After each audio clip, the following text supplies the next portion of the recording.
Lembrando que hoje nós vamos falar sobre o fechamento dessa leitura aqui, que é a Espiral do Silêncio.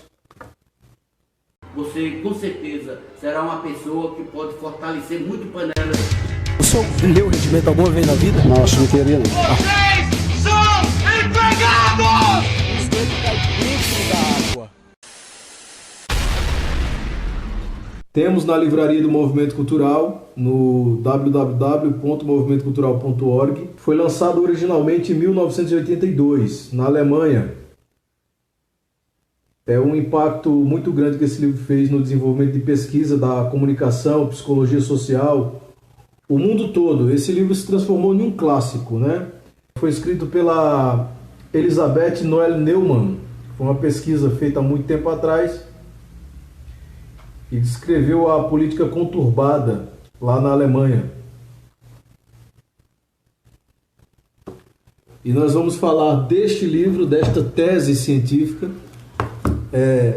e é científica mesmo, sobre a opinião pública no tecido social, e vamos aplicar ela à realidade panelense, né? Nós vamos falar dessa tese aplicada à realidade panelense. Obviamente, primeiro nós vamos falar da tese, depois nós vamos aplicá-la à nossa conjuntura da política municipal. Então, se vocês puderem compartilhar para ajudar aí a espalhar essa informação pelo município, eu peço a gentileza de fazerem isso. Quanto mais pessoas compartilharem esse vídeo, melhor, mais pessoas nós vamos alcançar e mais nós vamos fazer circular essa informação. Como eu falei para vocês, esse livro foi publicado originalmente em 1982. Na Alemanha, virou um fenômeno mundial. A maioria das grandes universidades estudam essa tese. Foi traduzido para o português somente em 2017 e eu adiantei o tema para a população panelense quando nós tínhamos apenas a versão em inglês, The Spiral of Lies, em 2015, quando eu escrevi um artigo para o Panelas Pernambuco. Ou seja, nós estamos colocando Panelas dentro de um, digamos assim, círculo de leitura mundial. E não no Brasil, porque o Brasil, infelizmente, está atrasado nessas questões de educação e de estudo mais aprofundado sobre determinada situação. Especialmente porque nós estamos aplicando isso à realidade panelense. Esse livro foi indicado por mim para o mês de outubro no grupo de estudos do Movimento Cultural Panelense, que agora é Movimento Cultural. Nesse grupo de estudos nós estamos selecionando um livro por mês para podermos cada um fazer uma leitura, aplicar conceitos, desenvolver opiniões, análises acerca da leitura que nós vamos separando por mês e depois nós fazemos uma live, comentamos, etc. Esse é o primeiro livro, porque isso é um, digamos assim, capítulo novo da história do movimento cultural. E hoje eu vou anunciar para vocês o título do próximo livro que nós vamos estudar durante o mês de novembro. Então, provavelmente, a reunião que nós faremos do próximo livro será pessoalmente em Panelas. Eu estarei pessoalmente em Panelas. Nós vamos ver se conseguimos um espaço na Câmara, no Salão Paroquial, no Sindicato dos Trabalhadores, no meio da feira, no meio da rua, na igreja, tanto faz. A gente vai ver se consegue um espaço para poder falar da próxima leitura que eu vou falar no final dessa live. Peço mais uma vez, aproveitando que nós estamos com pico alto de audiência, todos os que puderem compartilhar, por gentileza, façam, porque nós precisamos da colaboração de vocês para poder alcançar o máximo de pessoas possível, tá bom? Então é isso, vamos começar aqui com a análise do livro A Espiral do Silêncio, que nós temos na livraria do Movimento Cultural, www.movimentocultural.org. Vocês vão ver lá uma livraria, se eu não me engano, na página. A Alice vai colocar o link aí para vocês. Vocês entram e tem vários livros para vocês comprarem pela Amazon, que são livros recomendados pelo movimento. E o livro vai chegar na casa de vocês, tá bom? Então vamos lá. A Espiral do Silêncio. Para começar, eu separei aqui uma página para poder ler para vocês sobre o que seria a espiral do silêncio. É um ponto pequeno que eu separei aqui. Homens submetem seus próprios sentimentos e paixões aos seus governantes. Se nós indagarmos com este milagre é possível, descobriremos que os governantes não possuem nada que os sustente, exceto a opinião. O governo, pois, se funda somente na opinião. Esta máxima se aplica tanto aos governos mais despóticos e militares, quanto aos mais livres e populares. Está na página 114 do livro. Pronto. Isso aqui, minha gente, por que eu estou falando na opinião? Como vocês podem ver, o próprio subtítulo do livro, ele deixa claro a opinião pública no nosso tecido social. Porque a espiral do silêncio nada mais é que um controle da opinião de uma maioria que silencia a opinião de uma minoria. Ou seja, você se insere dentro de uma sociedade que tem uma opinião divergente da sua, diferente da que você tem. E você, diante disso, com medo do isolamento, com medo de que a maioria caia sobre você porque discorda da sua opinião, que ela é minoritária dentro de uma determinada esfera social, o que você faz em relação a isso? Você discute, você tenta trazer para o debate, você tenta explicar seu ponto de vista. Inconscientemente, você silencia diante de uma maioria que te oprime. Opressão, diga-se de passagem, voluntária. Essa tese da Elizabeth Noelle Neumann fez várias pesquisas durante a Alemanha daquela época. Como eu falei para vocês, o livro foi publicado originalmente em 1982. Portanto, desde 1940 ela já vinha fazendo essa pesquisa. Durou cerca de 30 a 40 anos fazendo pesquisa de opinião pública, colocando vários temas, enfim. E ela percebeu que as pessoas que estavam inseridas numa sociedade com opinião minoritária silenciavam diante de uma maioria que, como eu falei para vocês, tinha uma opinião não necessariamente correta. A opinião da maioria ela pode ser extremamente absurda, mas se ela for a opinião majoritária dentro de uma sociedade, aquelas pessoas, ainda que estejam certas, ainda que estejam, digamos assim, diante de fatos verdadeiros comprovados cientificamente ou através da fé, ela fica, digamos assim, completamente submersa diante daquele oceano de opiniões erradas ou corretas, mas enfim, da maioria, dentro de uma sociedade. Basicamente, a espiral do silêncio é isso. A espiral do silêncio, como o próprio nome diz, é espiral, né? Silêncio, você silencia diante desse movimento que pode durar 20, 30, 40, 50 anos. Por quê? Porque as opiniões, as variantes, elas são muitas dentro do tecido social. Vou aqui usar um exemplo que ainda não vai entrar no tema panelas.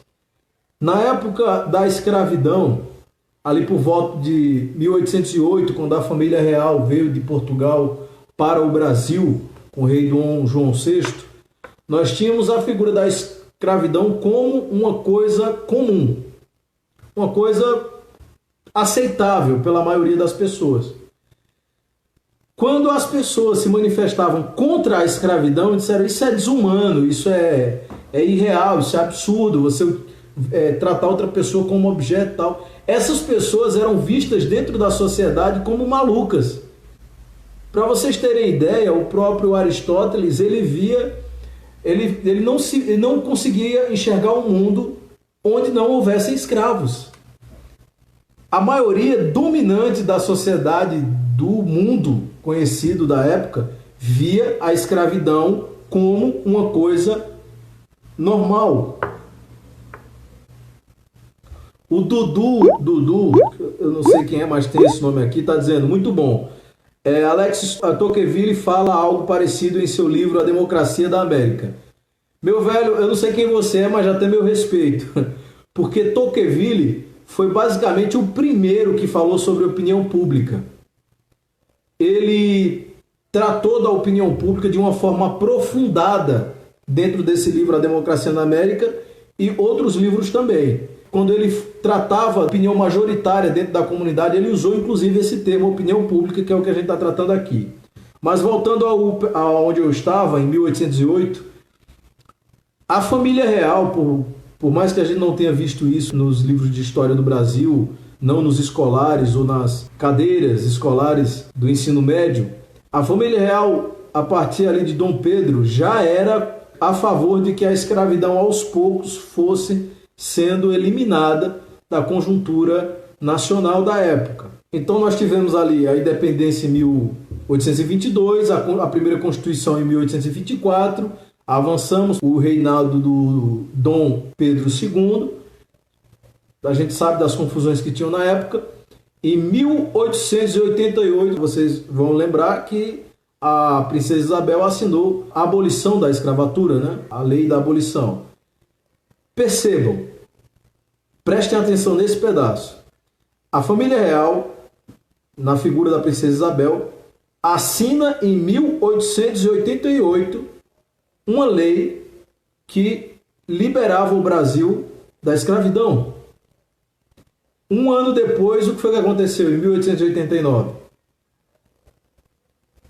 Exatamente, a queda da família real através do golpe que fundaria a nossa república em 1889. Por quê? Porque a opinião majoritária da época, não no meio da população que nem sabia o que estava acontecendo, no meio dos barões, do exército que estava se sentindo, digamos assim, não estava se sentindo valorizado por conta da guerra que nós tínhamos acabado. Bem, eu não quero entrar nessas questões históricas, mas é muito estranho, e vocês têm que reparar isso, que em um ano a família real aprova a liberação dos escravos e no ano seguinte cai por conta de um golpe que deram para fundar a nossa república. Isso foi possível porque a opinião das pessoas que se envolviam com política na época, a opinião majoritária era de que era necessário ter escravos. Ninguém queria, e essa era a verdade, pelo menos a maioria da população, claro que eu não estou incluindo os escravos, porque queriam ser libertos, obviamente, a maioria da população entendia a escravidão como uma coisa normal. Isso é o quê? É o tecido social da opinião pública interferindo dentro do universo real, da realidade concreta em que as pessoas estavam inseridas. Então, imaginem hoje que a opinião majoritária, a opinião mais comum, a opinião que predomina dentro da comunidade brasileira seja de que é proibido a escravidão. Ninguém aceita mais isso, é um absurdo. E eu vou entrar um pouquinho mais a fundo numa reflexão minha, inclusive foi tema de uma discussão na OAB, porque um colega meu disse, olha, já foi, a verdade muda com o tempo, e eu estava discordando disso, eu estava dizendo, não, a verdade não muda, a verdade ela é fixa, a verdade é a verdade. E ele disse, olha, naquela época a verdade era que era normal ter escravos, e hoje é normal que não se tenha, então a verdade mudou. E eu disse para ele nessa ocasião de que a verdade é que quem era a favor da escravidão estava errado. Ou seja, naquela época não era verdade que ser escravo era normal. Nunca foi normal ter escravo. A única coisa que esse raciocínio prova é que na época nós estávamos errados, obviamente. Ou seja, nunca na história da humanidade deveriam ter escravizado pessoas. A verdade é essa. Se na época escravizavam, então eles estavam errados. A verdade permanece a mesma, ninguém deve ser escravizado. A verdade era essa naquela época e as pessoas não aceitavam porque estavam erradas, e a verdade é essa hoje. E o país que não aceite, a região mundial que não aceite, está errada. O normal é que as pessoas sejam livres, né? Pelo menos é assim que nós entendemos e que a opinião majoritária do planeta é essa. Ainda existem escravidões pontuais e aquelas submissões voluntárias, vamos dizer assim, mas, enfim, o tecido social é feito de opinião pública. Ponto. Basicamente isso. Se a opinião pública diz que é normal inserir mulheres no mercado de trabalho e essa opinião pública majoritariamente é a favor de que os salários sejam iguais, raramente o reflexo disso vai ser o oposto. Por quê? Porque a opinião pública vai cair em cima. Quem elege o político é a opinião pública. Se um político é acusado de pedofilia, a gente sabe que ele cai em pesquisas. Se ele é acusado de fazer determinada coisa, cai em pesquisas. É por isso que, durante campanhas eleitorais, os políticos tentam trazer para eles a pecha de que eles são honestos, de que eles são a favor da família, a favor de não sei o quê, porque eles sabem que dentro daquele momento da história, o tecido social é constituído de pessoas que acreditam nisso. Então eles se aproveitam dessa opinião pública. Então é o seguinte, esse tecido social, ele formata, digamos assim, a linha divisória das pessoas que vão se manifestar e das pessoas que não vão se manifestar. Veja, digamos que eu vou usar um exemplo absurdo apenas a título de explicação, né? Digamos assim, para facilitar, por uma questão didática. Nós temos uma linha em que a maioria da população acredita que determinado político, determinado cidadão é invencível. Tudo que esse cara fala é verdade. Esse cara manda, desmanda, pinta o sete. Nunca é preso, nunca é acusado, ninguém nunca rebate o que ele está falando, as pessoas têm medo dele. A tendência é de que as pessoas que percebam isso naquela figura autoritária, populista, as pessoas que concordam com ele ou que passem a concordar, elas se manifestem. Ou seja, se manifestem a favor dele. Dizendo, não, esse cara é isso mesmo, esse cara é tal coisa. Então, digamos, é uma hipótese, que se diga que contratos ilegais e provisórios é a regra dentro dessa sociedade. A maioria das pessoas vai formatar a opinião pública dizendo que isso é correto. As pessoas que não concordam com essa tese, digamos que nesta hipótese sejam minoria. A tendência é que elas não se manifestem, que elas fiquem caladas, omissas, que elas se prendam dentro de si. Percebam que dentro dessa sociedade que eu estou explicando, esse cara diz que você não pode falar mal do governo dele. Porque se falar, o tio do primo, do seu avô, do cunhado, que você nem conhece, vai perder o emprego. Você se silencia. Você entra dentro da espiral do silêncio. Você para de falar sobre o assunto. Você aceita aquela mentira, digamos assim, você não concorda com ela, mas você não se manifesta contra ela. Isso te coloca dentro de uma espiral do silêncio. Você vai sempre se omitindo embaixo daquela linha.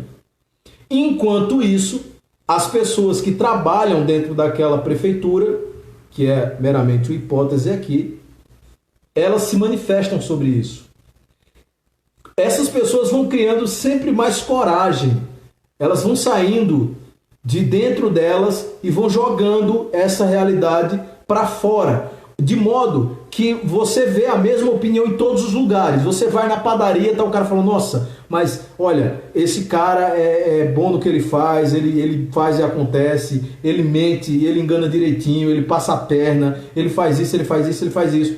E você vai comprar uma roupa, aí a mulher diz, nossa, mas essa figura autoritária aqui é meu crush, né? Dá um tesão ver essa pessoa falando. Aí você vai no supermercado, aí as pessoas estão dizendo, não, contratos temporários é legal, concurso público não, porque a gente não vai passar, tal coisa. E você fica naquela... Você está sempre ouvindo isso o tempo todo, de todos os lados.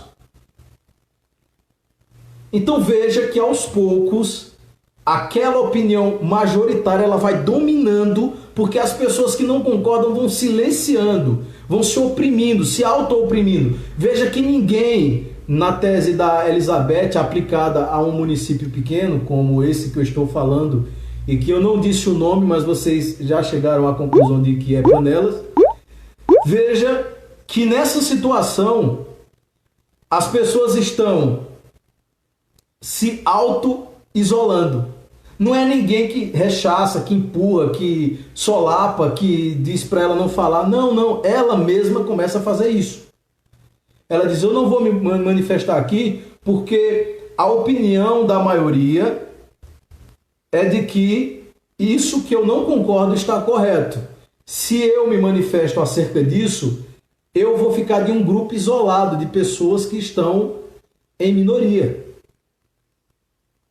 Eu não posso me manifestar sobre isso publicamente, contrário a isso, porque se eu o fizer, eu serei a minoria. Portanto, eu serei oprimida por uma força invisível de pessoas que concordam entre si com uma coisa que eu não concordo.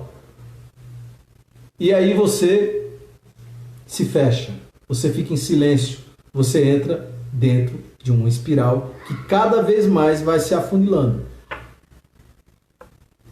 Isso não está no livro, mas eu fazendo aqui uma ponte, isso cria um estado de... eu não vou usar essa palavra agora, mas isso cria um tipo de mal-estar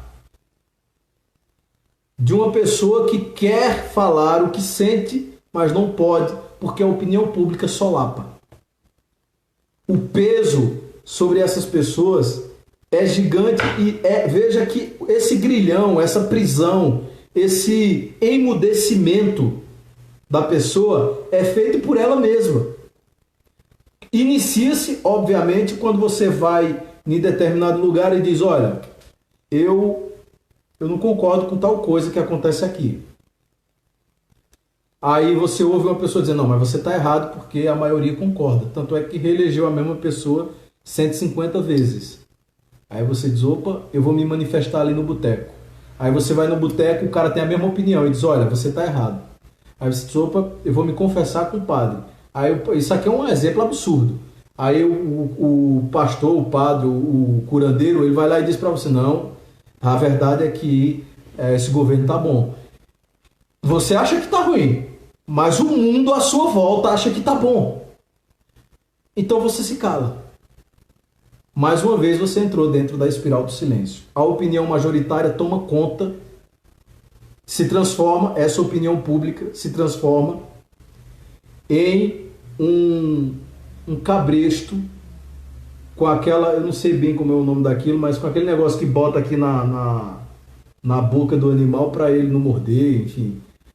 Não morder no sentido figurado, não falar, né? Porque em uma sociedade autoritária como essas cidades do interior, especialmente Panelas, falar a palavra cão morde, né? Se você falar a palavra cachorro é como se você estivesse mordendo. As pessoas são muito, muito frágeis, né? Todo mundo tá só esperando uma oportunidade para se ofender. Você não diz mais que o feio é feio, que o gordo é gordo. Tá todo mundo esperando uma coisa para se ofender.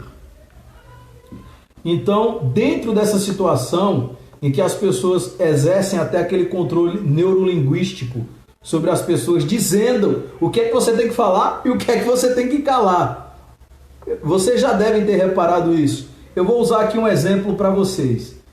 Recentemente eu escrevi um texto em que eu disse que o silêncio do principal candidato de oposição, Lourinho, era imbecil. Veja, o sujeito é o silêncio. O silêncio é imbecil. Na conjuntura atual, o meu silêncio seria um silêncio imbecil.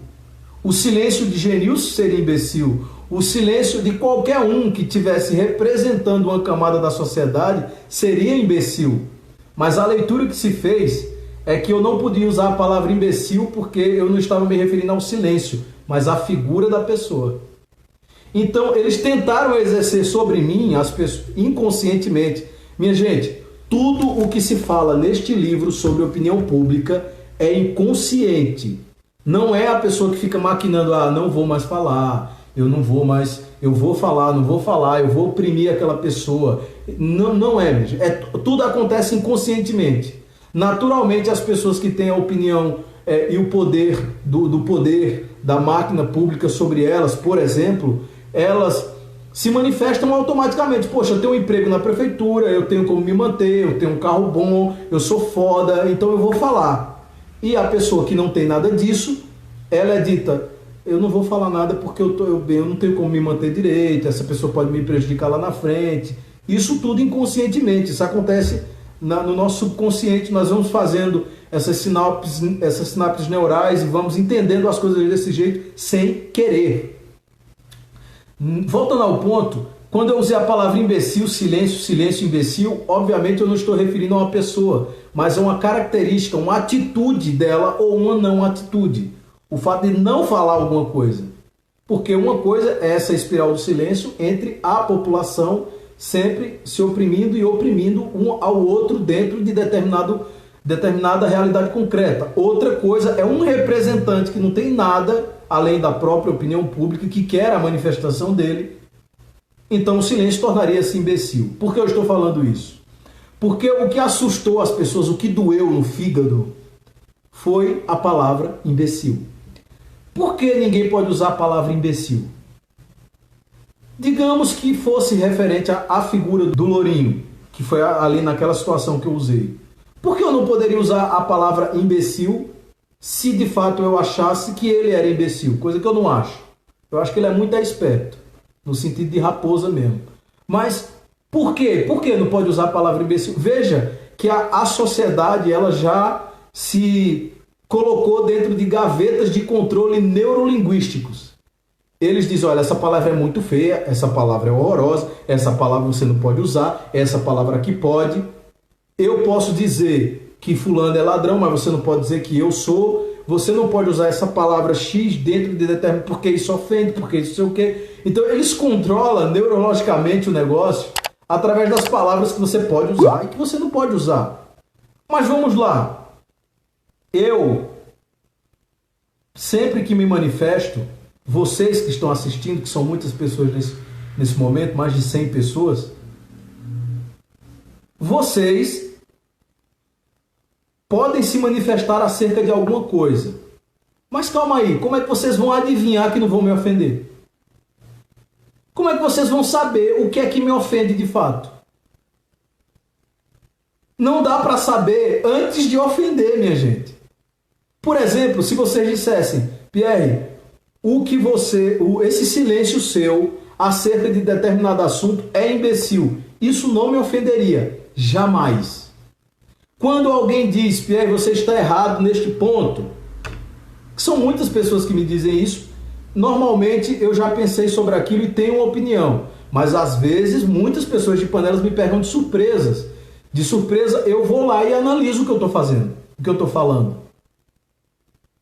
Mas veja, como a pessoa poderia saber que aquilo que ela vai me falar não iria me ofender? Não tem como.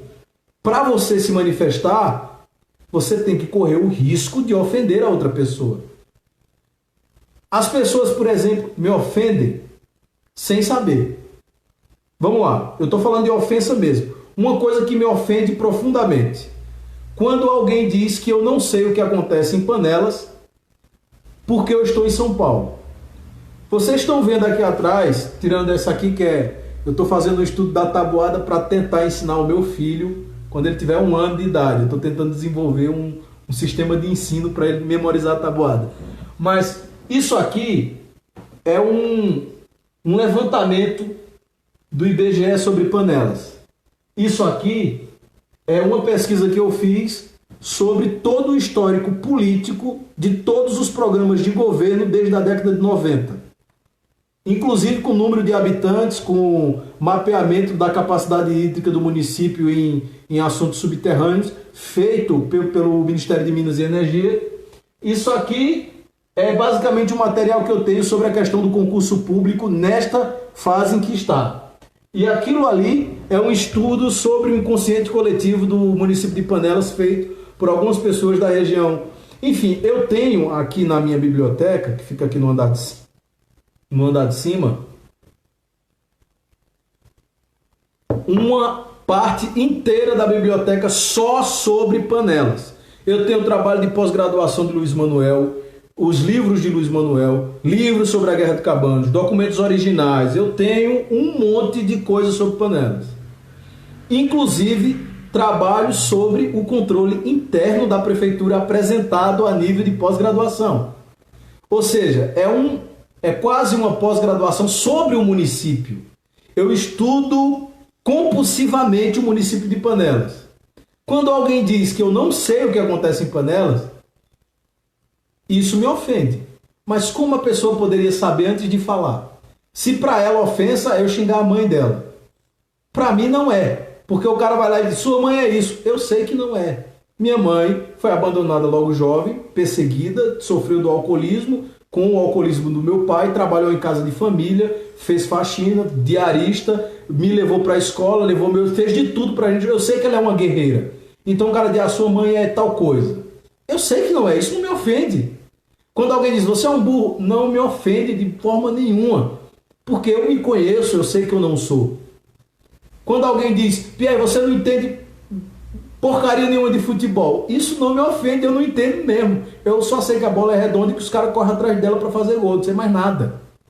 Quando alguém diz, Pierre, você não entende de tal coisa, você não entende, que eu realmente não entendo, não me ofende.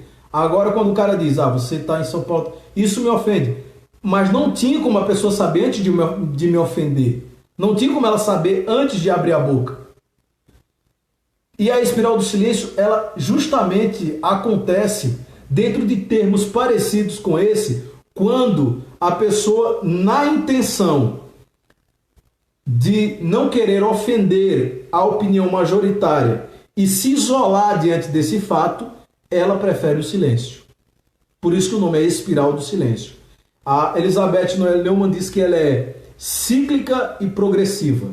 Ou seja, a tendência é ela ser rotativa, acontecer e desacontecer, porque o universo do tecido social e da opinião majoritária muda, e sempre haver esse movimento. Eu separei mais um pedacinho aqui para ler para vocês, que é importante, sobre os pressupostos da espiral do silêncio. Eu vou ler aqui, são alguns pontos, são 4 pontos, rápido, para eu voltar para a realidade panelense, que eu não posso esquecer do livro, porque nós estamos falando dele. Então vamos lá. São 4 pressupostos da espiral do silêncio. A sociedade ameaça os indivíduos desviados com o isolamento. Vamos lá. Vamos agora aplicar esse primeiro ponto a Panelas. Exerceram uma força sobre a população, que é basicamente a prefeitura ser figura central na empregabilidade. Não vou dizer emprego, eu vou dizer trabalho, porque emprego e trabalho são coisas diferentes. Mas prendem pessoas dentro daquilo ali, porque não tem outra opção, não é isso? E dizem o que é que as pessoas devem compartilhar, curtir e falar. Se não fala isso, está demitido. Se não curtir isso aqui, está demitido. Se compartilhar coisas de Pierre, está ferrado. Isso aí está errado. Então as pessoas se manifestam, ainda que contra a vontade delas, somente com aquilo que foram obrigadas a fazer. Isso faz com que a comunidade entenda que a opinião majoritária é realmente aquela. Isso faz com que as pessoas que não concordam com aquilo se calem. Por quê? Porque a maioria concorda. Ponto 2. Os indivíduos... Sim, e a minoria faz isso por conta do isolamento, para não se isolar dentro de uma sociedade. Os indivíduos experimentam um medo constante do isolamento. É basicamente a mesma coisa. Ponto 3. Este medo faz com que os indivíduos busquem avaliar continuadamente o clima de opinião. Observe, essa pesquisa feita pelo Xavier endoidou o povo de oposição. Mesmo ele sabendo que eu não tenho partido e que eu não dei meu nome para candidatura ainda. Porque eles estão me irritando muito. Então, o que acontece? O medo desses indivíduos faz eles buscarem saber como é que está a opinião dentro da sociedade. Sabe quem faz isso com muita frequência e vocês não sabem, porque nem toda pesquisa é tão transparente quanto a do Xavier? Os políticos. Eles fazem pesquisa para saber quais são os nomes que estão mais benquistos dentro da sociedade, para poderem escolher e saber o que vão fazer a partir daquilo. Então, eles estão sempre buscando avaliar isso. E as pessoas que estão dentro daquele isolamento, as pessoas que não querem se manifestar para não serem, para não entrarem no ostracismo, elas ficam também sondando aquilo através de sinais. Esse é o ponto 3. O ponto 4. Os resultados desta avaliação influenciam no comportamento em público, na expressão pública ou no ocultamento das opiniões. O que é que essa parte aqui é importante? Porque analisando o fato, analisando as opiniões, aquela pessoa que até agora não se manifestou, ela percebe que a opinião dela agora, nesse momento, é majoritária, está crescente. Então o que é que ela faz? Ela se sente mais à vontade para falar no assunto. Então agora ela sai do silêncio, veja, cíclica e progressiva. Aquilo está rodando dentro da comunidade e roda, você sabe como é que é, uma hora está em cima, uma hora está embaixo. E agora aquela pessoa pode se manifestar. Por quê? Porque ela não teme mais o isolamento, porque a maioria das pessoas concordam com a opinião dela. Então ela saiu da espiral do silêncio, digamos assim, e agora ela fala a opinião dela. Mas espera aí, se a opinião dela agora é maioria, aquela opinião que era maioria agora é minoria. Então aquelas outras pessoas é que agora tem tendência a não dizer mais nada. Ou seja, o outro lado entra dentro da espiral do silêncio.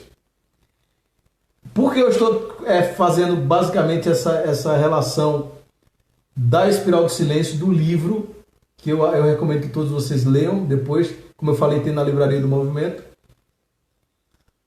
Por que eu estou fazendo essa análise, essa síntese para vocês e comentando com essa questão de panelas?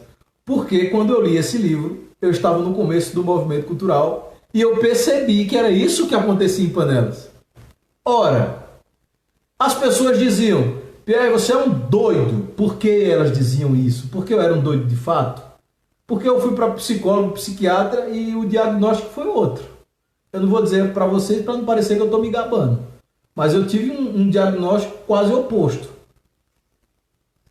Então eu pensei, faz todo sentido. As pessoas entendem que aquela opinião majoritária é a verdade. E que a minha opinião insólita, minoria, ela é loucura. Eu estaria, se eu estivesse em silêncio, dentro da espiral. Mas o que foi que eu fiz? Eu rompi a espiral e falei uma coisa que ninguém estava esperando. Eu fiz um vídeo, para quem não acompanhou, em 2012, onde eu disse que se Sérgio cuidasse da população como ele cuida dos cavalos dele, a população seria bem cuidada. Porque os cavalos dele tem sempre remédio, tem comida e tem água. E Panelas raramente tem essas coisas. Então, na época foi um estouro. Loucura, você é doido, você não sabe o que você está falando. Eu rompi com aquilo e 2 ou 3 pessoas da oposição concordaram comigo. O pessoal da situação caiu em peso em cima de mim. O tempo foi se passando, as pessoas foram vendo que eu não ia parar de falar, outras pessoas do lado da situação começaram a ouvir o que eu estava dizendo e disse, poxa, esse cara tá certo. Veja, cíclico, progressivo. Então as pessoas começaram a dizer, bem, se ele fala, eu posso falar, nós vamos falar, porque a verdade é essa. E a opinião começou a crescer. E hoje eu posso dizer que ela é maioria no município. Isso faz com que a turma do sergianismo hoje esteja basicamente de igual para igual, quase dentro da espiral do silêncio. Por quê? Porque nós vencemos nos colocando acima? Não, minha gente. Porque as defesas, e aqui eu já estou saindo da leitura, estou fazendo uma análise por fora, as defesas do sergianismo são defesas normalmente ilógicas, porque não dá para defender uma coisa que está completamente oposta ao que é correto, ao que é lógico, à realidade prática. As pessoas saem, caem, prova em cima delas, quando elas respiram, o vento joga prova na cara delas, não dá, o promotor fala, ó, isso aqui tá errado, o juiz faz um negócio que cai, vai para a segunda instância, perde, e toma e processo de um lado e processo do outro, e tudo que eles fazem, o cara vai, elege uma pessoa que todo mundo vê que ela não é prefeita, que ela não tem condição de decidir nada, mas aí o cara vai lá e diz não é ela, o cara fala o tempo todo no lugar dela, dizendo que ela sabe o que falar, mas ele é quem tem que falar por ela. A população enxerga isso, isso é ilógico, isso é insano. Então, não tem como defender isso. Então, as próprias pessoas, veja que o que eu estou dizendo é que nós tivemos aí uma exceção da espiral do silêncio.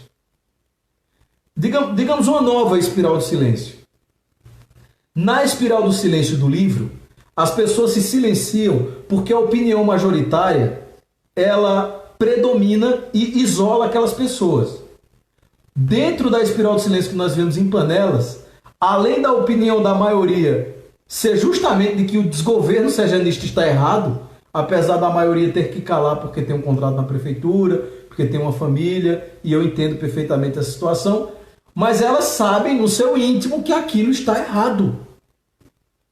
Elas percebem isso, então elas se silenciam, porque elas sabem que a opinião, além da opinião majoritária ser a correta, aquela opinião que ela é obrigada a defender está errada. Não corresponde com a realidade.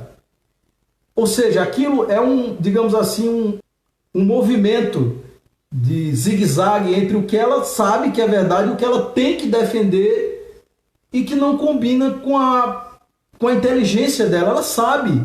Porque, assim, diferente do que muitos políticos dizem, a população de Panelas ela é inteligentíssima. Não tem como uma terra que fez um Oliveira, um Brito Lucena, um Walter Silva, um Manuel Saraiva, um Alexandre de Saraiva, cabeças que dominam o Brasil por todo lugar. O livro do Alexandre de Saraiva, da Labiata Lagoa Canoa, é um negócio fantástico a nível cultural. O livro do Manuel Corrêa de Andrade, sobre a Guerra dos Cabanos, mostra a capacidade do povo. Então o povo tem a condição de avaliar a realidade concreta. Só que ela é desprezada, a inteligência do povo, por políticos que se acham mais inteligentes que ela. E acham que pode fazer com que elas briguem contra a própria consciência. Brigando contra a própria consciência, elas entram num dilema com elas mesmas. De que não pode falar em voz alta o que no íntimo é a verdade que elas de fato acreditam. Isso torna a espiral do silêncio, dentro da tese da Elizabeth, meio que bagunçada. Porém, se vocês prestarem atenção, esse silêncio voluntário, nem tão voluntário assim, porque quando a pessoa se manifesta, vem alguém da prefeitura e diz, opa, fala não compartilha aquilo. Então a pessoa vai, tenta, mas volta. Né? Você já viram aquele peixinho tentando sair, e aí ele percebe que tem alguém fora, ele vai, volta. São as pessoas que trabalham na prefeitura hoje, dentro de um universo em que existe essa pressão serjanista. Eles tentam falar alguma coisa, alguém diz, não compartilha. Eu recebi essa semana não menos do que 5 ou 8 mensagens de pessoas que disseram, Pierre, estão chamando gente aí da minha família, eu não posso mais compartilhar, não posso mais comentar, desculpa aí, eu estou do teu lado, avante, mas infelizmente eu tenho que entrar aqui dentro dessa espiral do silêncio. Veja, por que o serjanismo está fazendo isso? Por quê? Porque inconscientemente se percebeu que a espiral do silêncio está se invertendo. E que agora os serjanistas estavam ficando dentro da espiral e o pessoal do avante, vamos dizer assim, porque eu não gosto de usar a palavra oposição, que é muito feia, estava ficando por cima porque eles defendem a verdade. Então o que aconteceu? Eles utilizaram-se da máquina pública, estão se utilizando, para fazer com que as pessoas novamente se silenciem, né? Entrem dentro daquela espiral, voltem a defender o governo, porque agora elas estão... Primeiro elas se silenciam diante das nossas opiniões aqui, essas que nós estamos defendendo. Certo? Vamos lá. Estão em silêncio. Então o coronel vem e diz, olha, eu vou te dar um emprego, a tua prima, o teu cachorro, o teu tio, todo mundo da tua família, contanto que você não compartilhe as coisas do Pierre, não mexa lá, não colabore com a turma lá do Genilson. Ou a turma do Lourinho, ou a turma do Rubem, enfim, qualquer um. Então a pessoa agora estava aqui, né? Aí agora ele diz, já que você trabalha para mim, veja, em Panelas o político acha que a população trabalha para ele e não para o povo, né? Não serve ao povo, funcionário público. Agora que você trabalha para mim, você vai ter que compartilhar, curtir, comentar as coisas da prefeitura. Então ele vem para cá, agora ele se manifesta e o pessoal que entendia, que compartilhava das opiniões, elas voltam para baixo. Porque agora aquela maioria está defendendo aquela ideia de cima. Então elas descem. Então nós temos aí, digamos assim, meio que uma postura artificial da espiral do silêncio. Dentro deste livro, vocês vão encontrar a espiral do silêncio funcionando de maneira orgânica, viva, natural, inconsciente. Na espiral do silêncio, que vocês verem na realidade concreta do município de Panelas, ela é artificializada por uma opressão partindo de alguém que tem o poder sobre aquela pessoa. Então, basicamente, a espiral do silêncio em Panelas, ela é construída artificialmente. Veja que nós saímos de uma tese geral, feita na Alemanha em 1982, pela Elisabeth Noelle Neumann. Cruzamos aí várias décadas. Em 2017 o livro foi traduzido do The Spiral of Life para o português. E nós chegamos a uma pequena cidade do interior em que a espiral do silêncio ela é construída artificialmente. Antigamente se fazia desse jeito também. Como um colega comentou aí, Tocqueville, ele falou sobre isso no livro A Democracia na América, sobre a questão da opinião pública e como isso. Outras pessoas do naipe do Tocqueville também falaram sobre o assunto. Psiquiatras, a própria Elisabeth, que fez essa pesquisa de opinião pública, o jurista alemão, que eu gosto muito, von Ehring, que escreveu o livro A Luta pelo Direito, o qual eu também já escrevi um artigo sobre, e eu espero que mais para frente nós possamos comentar também. Minha gente, primeiro vocês têm que entender uma coisa. Eu acho importante falar isso. Eu já fui sergianista.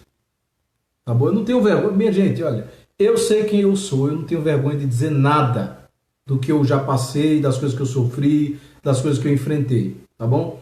Então eu já fui sergianista.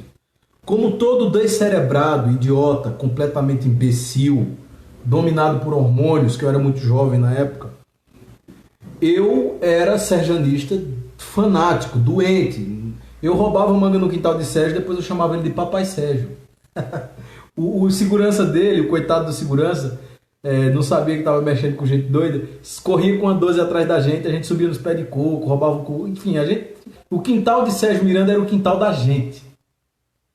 Então nós bagunçávamos tudo, a gente não estava nem aí, porque era Papai Sérgio, eu era doente. Eu ofendia as pessoas em cima desses carros que levam as pessoas como se fosse gado para os comícios, sem saber quem eu estava ofendendo.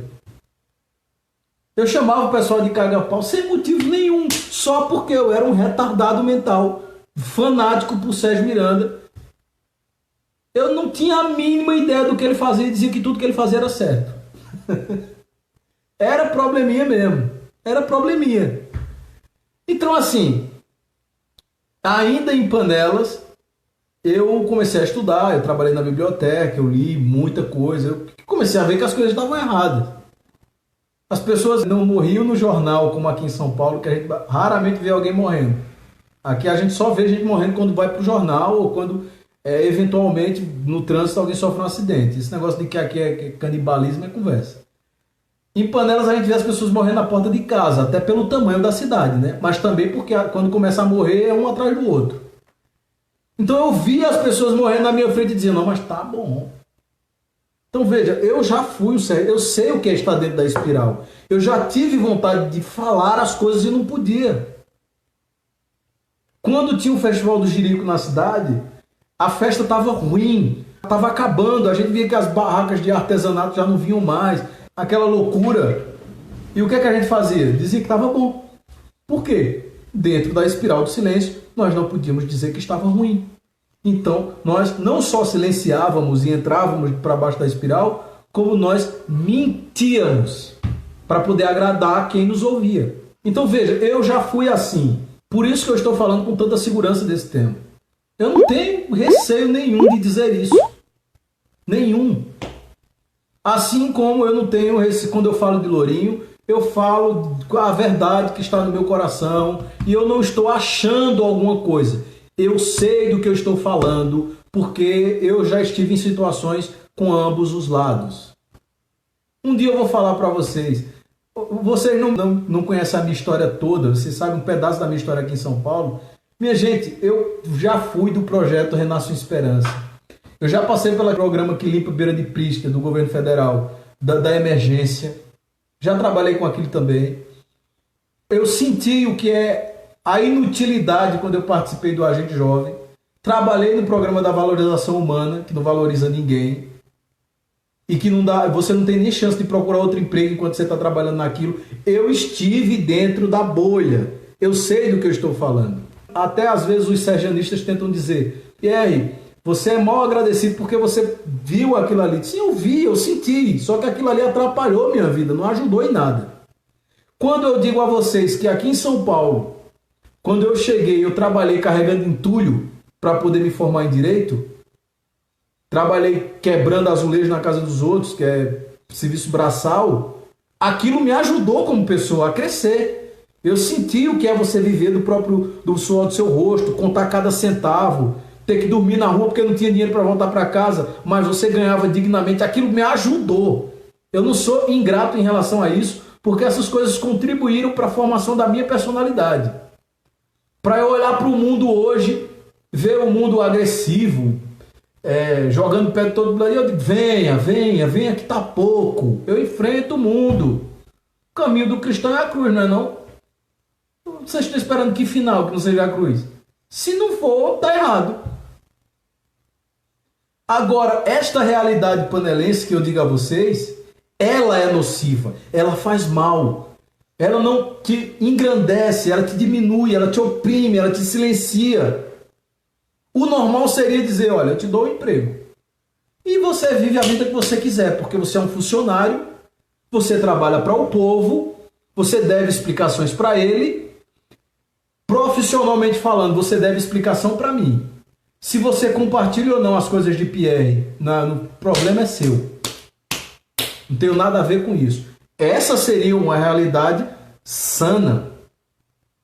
Uma realidade inteligente, uma realidade que pelo menos desse para as pessoas viverem em paz. Mas o que nós temos? Nós temos a opressão. Eu, sim, deixo você ser digno através do seu trabalho, desde que você se submeta a mim. O seu silêncio agora é meu. Você fala o que eu quiser, você compartilha o que eu quiser e você só acha certo o que eu disser que é para você achar certo. Caso contrário, você está demitido, você não participa do meu grupo, você é da oposição. E aí o que a pessoa faz? Espiral do silêncio artificial. Se silencia. E aí o que o outro ser, ou o mesmo ser que agora se silenciou em relação ao que ele de fato acreditava, ele prolata em voz alta aquela mentira que o coronel mandou ele falar. Tá tudo certo, tá tudo maravilhoso. Mas não tem água, não, mas a culpa é do Estado. E a taxa de energia elétrica é culpa da administração, isso diz no Código Tributário, diz na Constituição, todo mundo sabe disso, é tese, tema administrativo recorrente em provas. Não, mas aí, isso aí é assim mesmo. Ou seja, você castram a sua voz, castram a sua vontade. Eles não querem só te dar um emprego e um salário, eles querem que você, em troca disso, te dê a alma. Você tem que dar alma para eles. Então, eu sei como é que funciona isso. Por isso que eu estou dizendo, é uma bolha nociva. Não contribui para o espírito, para a alma, para o ser humano. Não contribui para você como pessoa. Você não melhora. Muito pelo contrário, as pessoas vão se reprimindo dentro delas mesmas. Vão se silenciando, aquilo ali vai girando um tumor existencial na vida delas. Você passa na rua, reparem, prestem atenção, vocês não precisam acreditar em tudo que eu estou falando. O que está no livro vocês podem ler, está aqui, o resto vocês vão refletir. Agora, o que eu vou falar vocês vão observar. É lição de casa. Observe. Quando se trata de um tema polêmico que envolve a administração pública, as pessoas falam cochichando. Você soube de tal coisa? Você viu a live do Pierre se assistiu ontem? Ou não? Se a pessoa disser que não, aqui para nós. Tem pessoas que assistem a live que não quer que eu diga o nome, para não saberem que ela está assistindo. Tem pessoas que esperam, já me falaram no WhatsApp, Pierre, eu espero sair no YouTube quando vocês editam para poder assistir, porque lá não dá para saber que eu estou assistindo. Me manda aqui o link quando sair. E aí elas gravam áudios desse jeito. Olha, quando sair o link, você manda. Veja o nível. Não da pessoa, que as pessoas não têm culpa. Não da pessoa.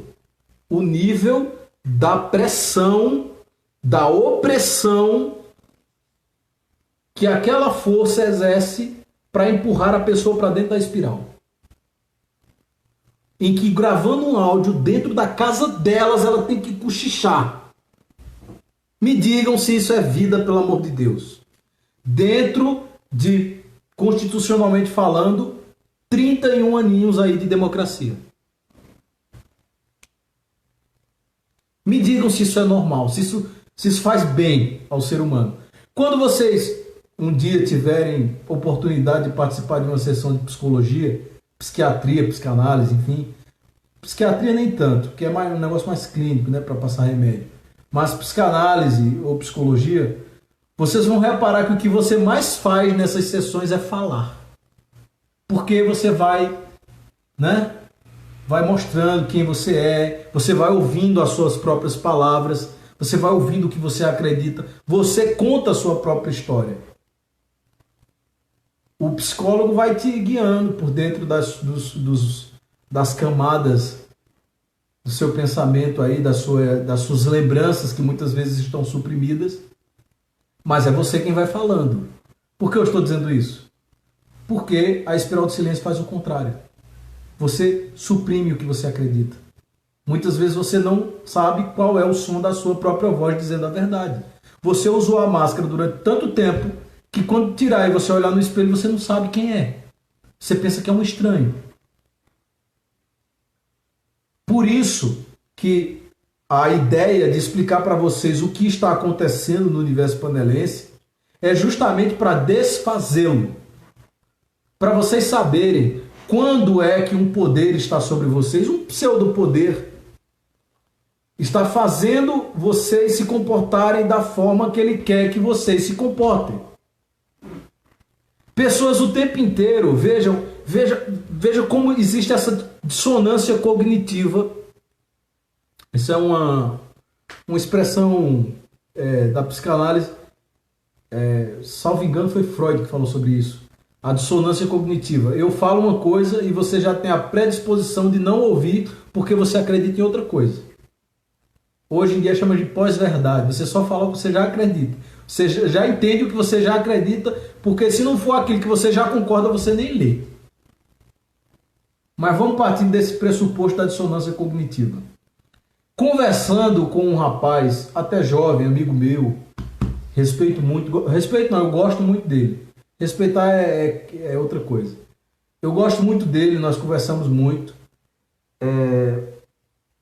Ele é de uma igreja evangélica e ele veio falar para mim que ele não se manifestava, apesar de concordar com tudo que eu falava, porque ele tinha medo do que a situação poderia fazer com a família dele que trabalhava na prefeitura.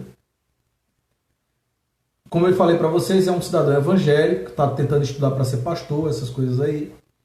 E ele me disse isso: olha, eu concordo, tudo que você fala é verdade, certo, beleza, mas eu não posso me falar sobre isso, eu tenho medo de que possa exercerem essa força. Ele não falou desse jeito, mas eu vou contextualizar com o tema da live, que essa espiral me oprima e dentro disso eu não consiga, isso me faça mal. E dentro dessa conversa que nós estávamos tendo, eu disse para ele, mas tudo bem, eu aceito que você não se manifeste. Então a gente vai fazer o seguinte acordo. Conversando, isso não era uma briga não, era uma conversa. Vamos fazer um acordo. Você não se manifesta em voz alta por medo do coroné e dessa pressão que pode existir sobre você e sua família. E você continua fingindo para a sociedade panelense que você é cristão. Mas entre nós, fica claro que você não é.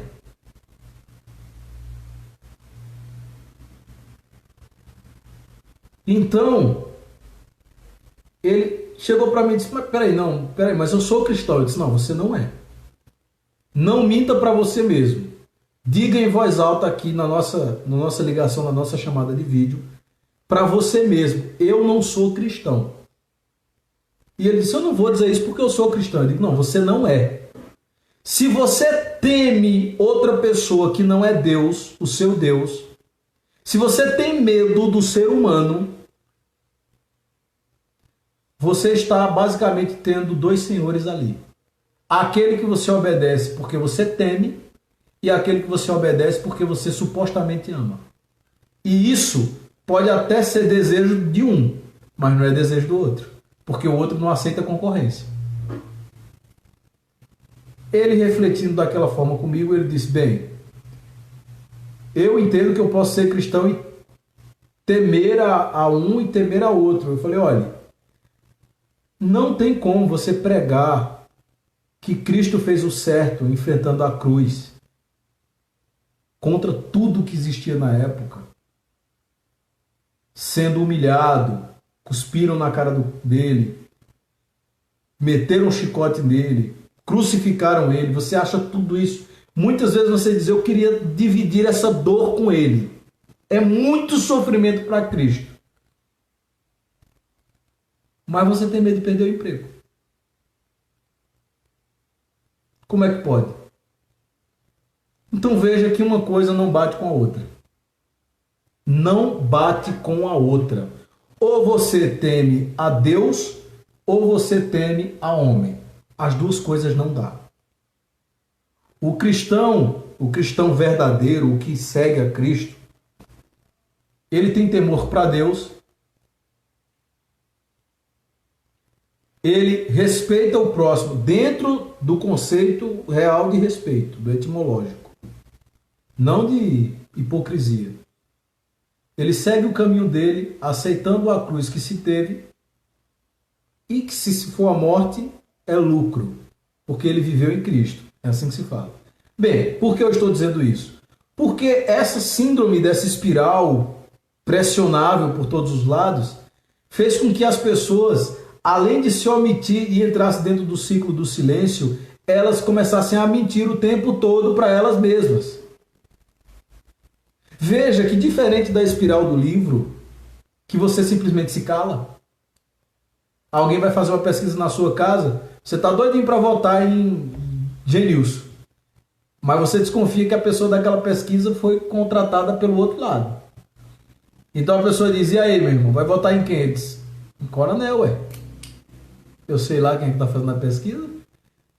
Na espiral do silêncio da Elizabeth Neumann, é isso. Você só se silencia.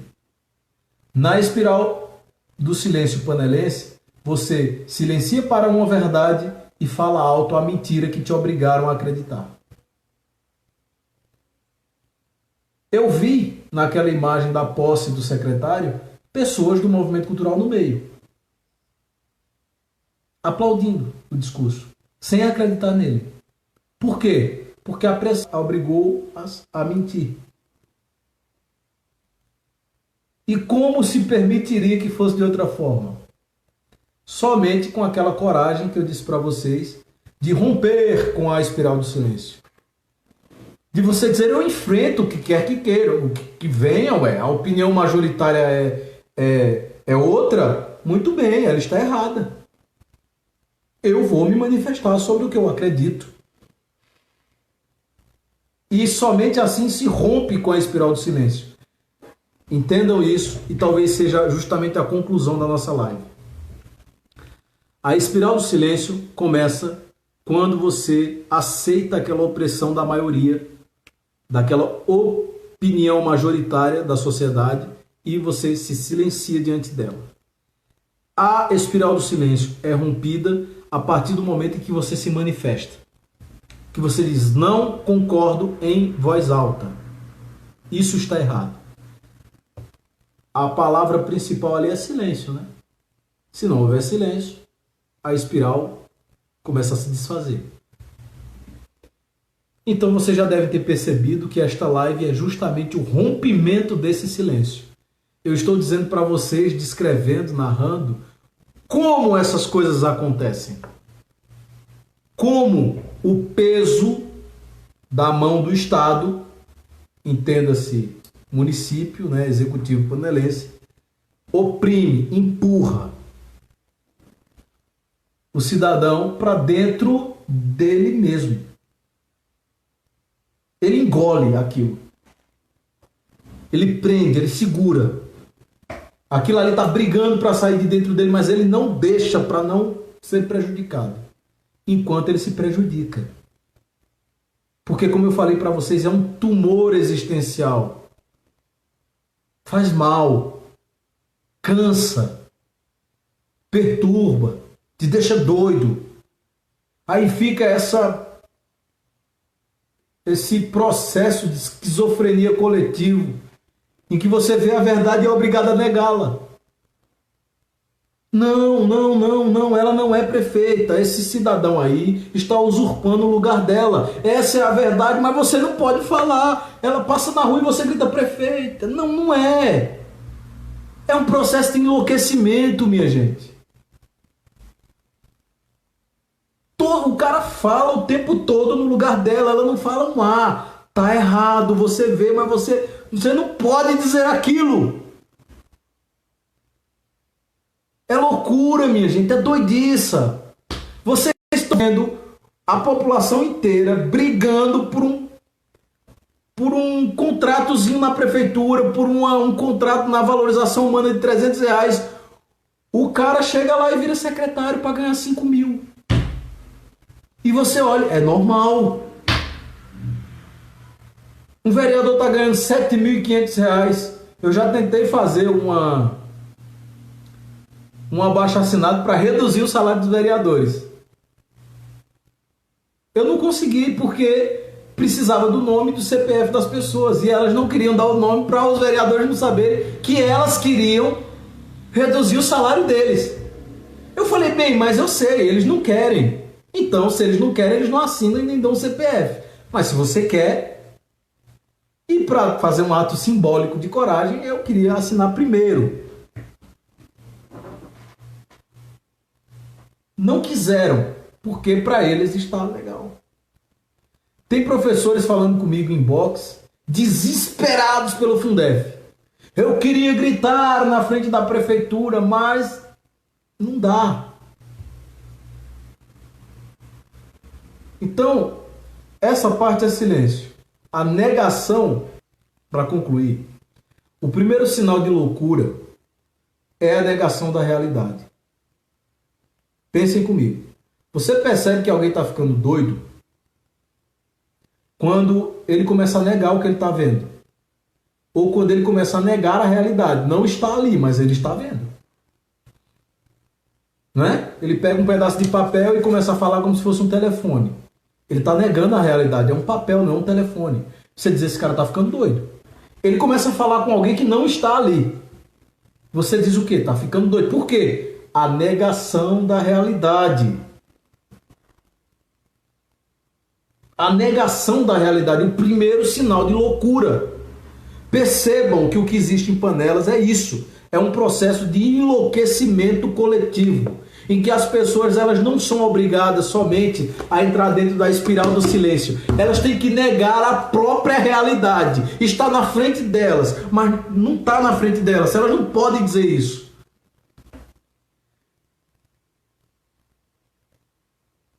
Vejam o nível vejo a situação absurda, desumana em que nós nos colocamos. Eu digo nós porque eu já vivi nesse meio. Eu era, como eu falei para vocês, um serjanista. Eu sofri essa pressão. Então, minha gente, olha, obrigado a todos vocês que assistiram até agora, que tiveram paciência comigo. Eu realmente fico muito feliz em estar conversando com muita gente de Panelas. Nem sempre eu tenho tempo. Eu não respondo a todos os comentários no Facebook, porque são muitos. Eu estou respondendo devagarinho na medida do possível, tá bom? Eu não vou deixar ninguém, pelo menos não até os meus últimos dias na Terra, não vou deixar ninguém sem resposta. Eu estou sempre tentando responder todo mundo. Mas não dá mesmo porque é muita gente. No WhatsApp eu até consigo responder a maioria. Eu escolho alguns que sempre me passam informação para dar uma atençãozinha, porque uma informação que me passa eu consigo ajudar mais pessoas ao mesmo tempo, né? Para concluir, que eu já me estendi demais, foi uma live gigantesca essa, em questão de tempo, né? E de pessoas também, nós praticamente já chegamos a 1000 pessoas aí. Essa é a leitura do próximo mês, de novembro. Ética a Nicômacos. Beleza pura? Não precisa ser com essa capa aqui, minha gente. Aristóteles já foi para o saco faz muito tempo, fisicamente falando. A inteligência dele continua sendo uma das maiores do planeta, né? É um gênio verdadeiro.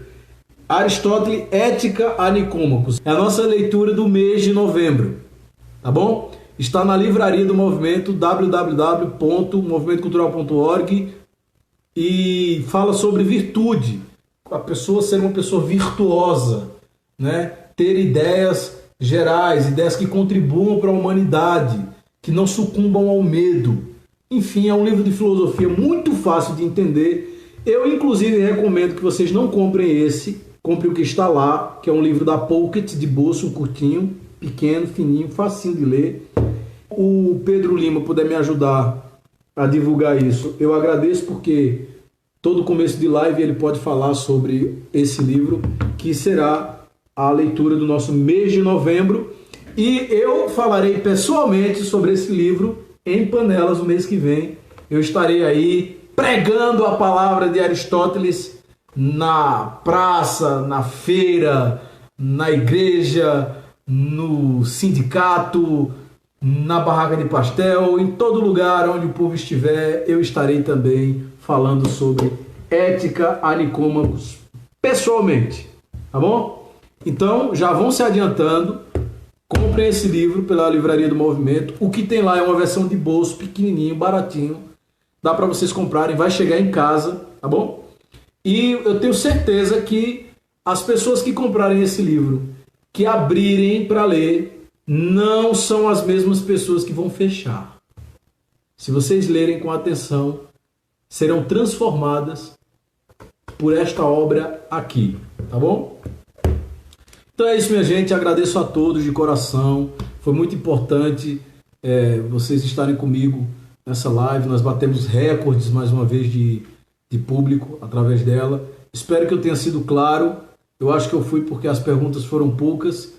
Agradeço sempre. Peço a gentileza de vocês se inscreverem no canal do YouTube do Movimento Cultural. Nós já temos quase 600 pessoas lá. Na página do Facebook nós temos mais de 2.000 pessoas. Já estamos chegando a 3.000. Esta live ficará salva para vocês assistirem aqui pelo Facebook. E eu agradeço a vocês de coração, tá bom? Muito obrigado por tudo. Eu quero fazer parte da sociedade panelense através de ideias gerais. Quero contribuir, quero ensinar as coisas que eu aprendi nesses 10 anos de estudos pesados sobre direito, filosofia, ciência política. Enfim, que nós possamos conversar sobre a realidade panelense em voz alta, sem temer as represálias que geralmente ocorrem, sem temer a opressão, sem temer a opinião contrária, que todos nós possamos falar a verdade em voz alta sem doer, né? E que possamos expurgar essas coisas ruins de dentro da gente, para ficar só coisas boas, para que não ocupe muito espaço, não é isso? Dentro da gente, tá bom? Então eu agradeço a vocês de coração, peço a gentileza de fazerem um bem a vocês lendo essa obra. Para os que estão na faculdade, é obrigação, porque toda faculdade pede para ler, todo curso, independente de qual seja, se é medicina, direito, filosofia, história, tem que ler esse livro na universidade. Para os que ainda estão no ensino médio e querem adiantar, por favor, é leitura obrigatória, viu? Mais cedo ou mais tarde, vocês que se aventurarem aí em questões acadêmicas serão abordados por este pensador e por esta obra. Beleza pura? Agradeço a todos, a vocês de coração. Foi muito bom para mim poder falar todas essas coisas, porque vocês me ensinaram com os comentários de vocês também e com as questões que eu vou tentar responder posteriormente, depois que acabar a live. E agradeço mais uma vez. Eu vou voltar aqui ao trabalho e vou tentar adiantar o artigo de segunda, tá bom? Boa noite a todos, fiquem com Deus, lutem e lutem novamente, até que finalmente cordeiros se transformem em leões. Muito obrigado. Avante! Não é, Rose? Avante sempre!